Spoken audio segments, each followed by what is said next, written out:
তোমাদের সাথে এখন একটা জিনিস শেয়ার করব। দেখো কি সুন্দর লাগছে আমাদের ব্যালকনি থেকে বাইরেটা। এখন বিকেল হয়ে গেছে, মোটামুটি 4টে সাড়ে 4টে বাজে। তো ভেতর থেকে বাইরের পরিবেশটা জাস্ট অসাম। মানে 100 থেকে 150 মিটারের মধ্যে সমুদ্র। ওই দেখো দূরে সমুদ্র, কি সুন্দর না বাইরের পরিবেশটা, দেখেছো? মানে তুমি হোটেল থেকেও তোমার নামতে হবে না, একের সময় জানলা দিয়ে দেখলেই, তোমার ব্যালকনি থেকে দেখলেই তোমার পুরো মন ভরে যাবে। কি সুন্দর, অপূর্ব অপূর্ব দৃশ্য। দেখো আমি দাঁড়িয়ে রয়েছি, কি সুন্দর লাগছে দেখো। ওই দেখো চক্রটা দেখা যাচ্ছে, আর ওই দূরে সমুদ্র, কি সুন্দর না?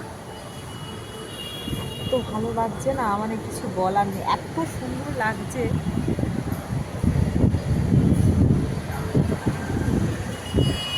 ব্যাক সাইডটা